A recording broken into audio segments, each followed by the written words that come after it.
trying to get is that these people are trying to paint me as a monster, and I'm not a monster. I'm sick. In the quiet streets of Cleveland, Ohio, a sinister secret lay hidden behind the doors of 2207 Seymour Avenue.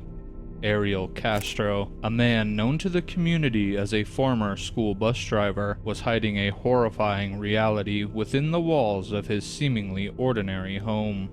Amanda Berry, Gina DeJesus, and Michelle Knight were about to become victims of a living nightmare.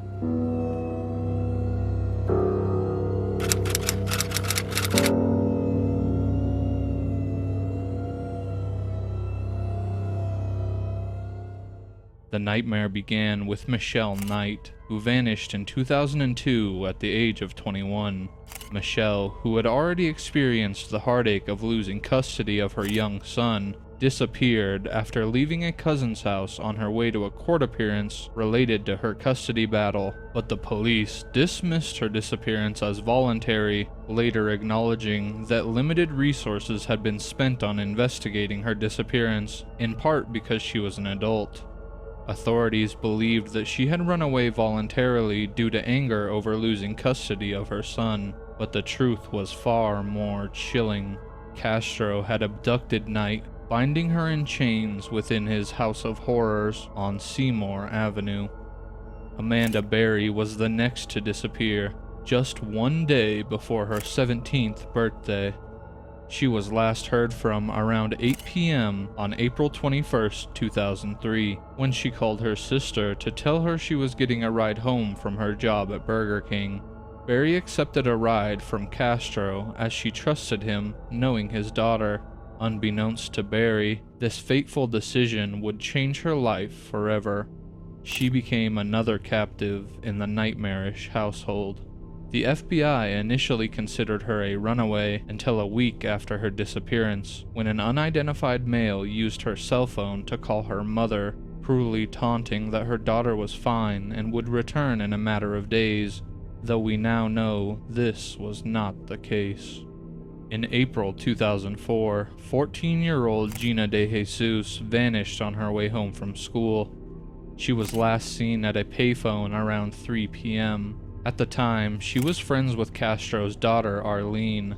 Shortly before Gina disappeared, she and Arlene had called Arlene's mother, Grimilda Figueroa, for permission to have a sleepover at DeJesus' house, but Figueroa replied that they could not, and the two girls parted ways. Arlene was the last person to see DeJesus before her disappearance. Gina's decision to walk home instead of taking the bus led her straight into Castro's clutches. Her family never gave up searching, unaware that their own friend Ariel Castro was behind the abduction. It's difficult for people to suspect that a seemingly normal neighbor could be involved in such heinous crimes. People tend to assume that dangerous individuals stand out or have a certain look, and Castro's deceptive behavior and appearance likely played a role in preventing suspicion. Castro was known to be active in his community, appearing as a seemingly ordinary and friendly individual to his neighbors and colleagues. He often interacted with people in the community and maintained a facade that hid his criminal activities. He also worked as a school bus driver for the Cleveland Metropolitan School District for over 20 years, interacting with children on a daily basis. This information is particularly unsettling given his later criminal activities involving the abductions and imprisonment of young women. Castro was fired from his job as a school bus driver in November 2012, 10 years after first abducting Knight and 8 years after abducting DeJesus.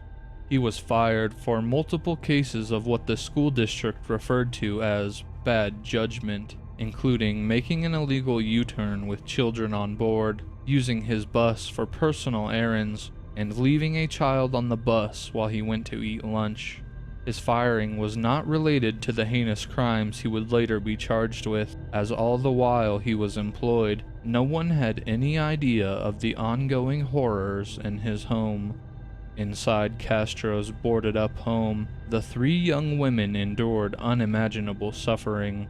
Shackled, deprived of food, and stripped of basic human dignity, they existed in chains, sharing a grim existence. Barry, DeJesus, and Knight clung to hope, forming bonds with each other to survive their ordeal. As days turned into years, the women's hope seemed to wane. They celebrated abduction days instead of birthdays, marking the anniversaries of their captivity. In 2006, Barry's mother died of heart failure, never knowing what happened to her daughter. But the resilience of the human spirit can overcome even the darkest of circumstances. On May 6, 2013, a momentous day of escape arrived. Amanda Barry, locked in a small room with her 6-year-old daughter Jocelyn, who was born in captivity, spotted an opportunity. Castro had forgotten to lock the front door of the house, only remembering to lock the outside storm door. With bravery born of desperation, Amanda screamed for help through the storm door. Neighbors Charles Ramsey and Angel Cordero rushed to her aid, kicking a hole through the bottom of the door, which Barry and her daughter crawled through, finally setting them free. In the moments that followed, this emotional 911 call was placed by Amanda Barry. Let's listen now. 5:51 p.m. 59 seconds, May 62013. Cleveland 911, you need... Hello, please. Help me, I'm Amanda Berry. You need police, fire, or ambulance. I need police. Okay, and what's going on there? I've been kidnapped and I've been missing for 10 years and I'm here. I'm free now. Okay, and what's your address? 2207 Seymour Avenue. 2207 Seymour. Looks like you're calling me from 2210. Huh? Looks like you're calling me from 2210. I can't hear you. It looks like you were calling me from 2210 Seymour. Yeah, I'm across the street. I'm using the phone. Okay, stay there with those neighbors. Talk to the police when they get there. Okay. Thank you. Okay, talk to the police when they get there. Okay. Hello? Yeah, talk to the police when they get there. Okay, I'm on right now. We're going to send them as soon as we get a car open. No, I need them now before we get back. All right, we're sending them, okay? Okay, I mean, like, Who's the guy? Who's the guy you're who's the guy who went out? His name is Ariel Castro. All right, how old is he? He's like 52. All right, and Steven, I'm Amanda Berry. I've been on the news for the last 10 years. Okay, I got that here. I already. And you said, what was his name again? Ariel Castro. And is he white, black, or Hispanic? He's Hispanic. And what's he wearing? I don't know, because he's not here right now. That's When why I got away. he left, what was he wearing? Sweetheart, it's a pity. What? Right, the police are on the way. Talk to them when they get there. Okay? Okay. I told you they're on the way. Talk to them when they get there, okay? All right, okay. Thank you. Bye. Shortly after this call was placed, the police arrived and stormed the house. They walked through an upstairs hallway with guns drawn, announcing themselves as Cleveland police. After peeking out from a slightly opened bedroom door, Knight entered the hallway and leaped into an officer's arms, repeatedly saying, "You saved me." Soon afterward, DeJesus entered the hallway from another room. The women were finally free from their tormentors' clutches.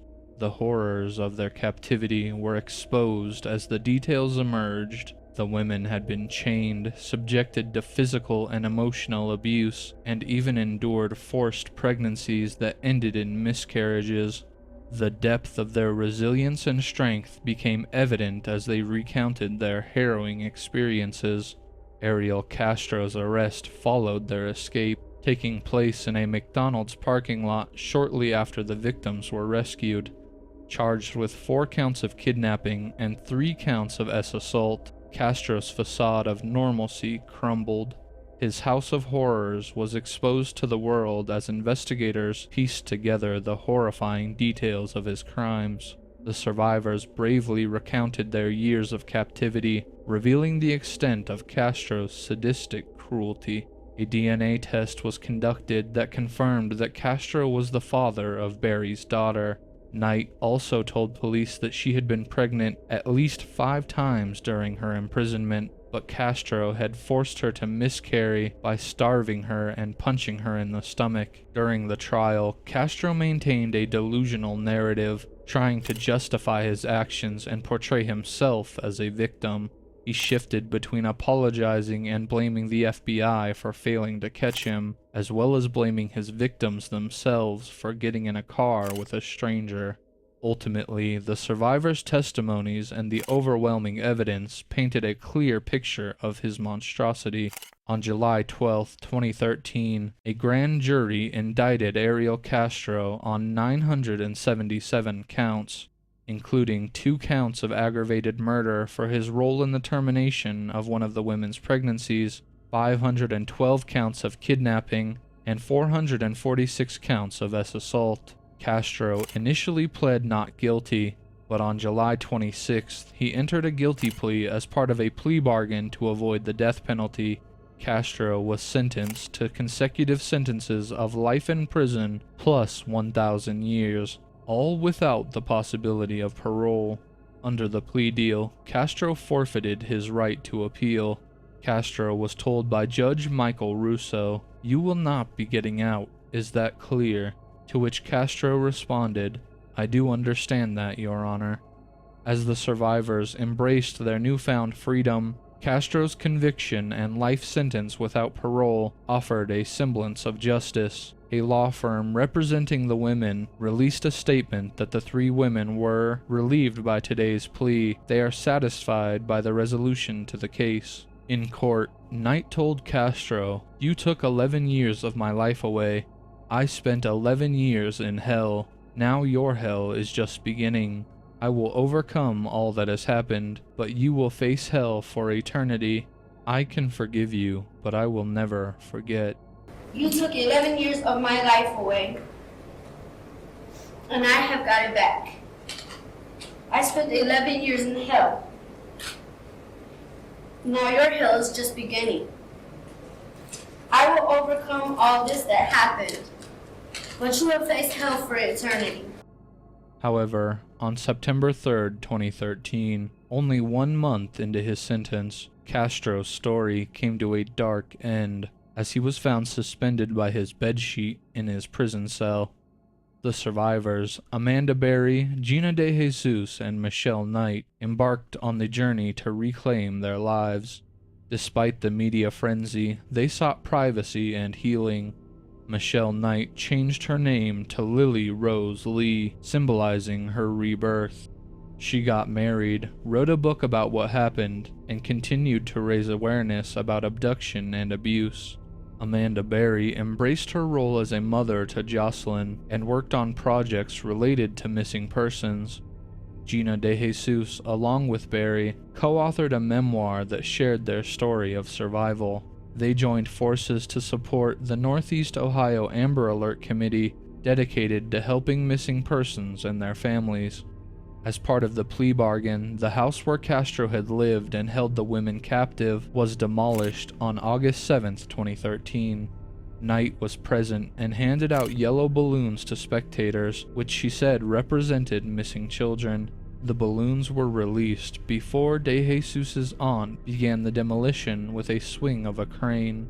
The story of Amanda Berry, Gina DeJesus, and Michelle Knight stands as a testament to the strength of the human spirit. Chained in darkness for a decade, they emerged as survivors and advocates, inspiring others to find hope, even in the darkest of circumstances. Their bravery, resilience, and determination serve as a beacon of light for all those who have faced unimaginable horrors and are striving to reclaim their lives. As we conclude our journey into the shadows of this chilling true crime case, we've witnessed the raw strength of the human spirit juxtaposed against the darkest facets of human nature. This story serves as a reminder that within the depths of captivity, the flames of survival burn fiercely, casting light upon the resilience that can emerge even in the bleakest of circumstances. But this is just one chapter in the vast and complex world of true crime. If you've found yourself captivated by this narrative and hungry for more, then don't miss out on what's to come. subscribe to the channel, and join me on a journey exploring the darkest stories of true crime. Thank you for watching Saw Story. Together we will continue to uncover the mysteries that hide beneath the surface of everyday life, one story at a time. Don't forget to subscribe, like, comment, and share this video with your friends. That's all for today. Until next time, stay safe out there, and I'll see you on the next one.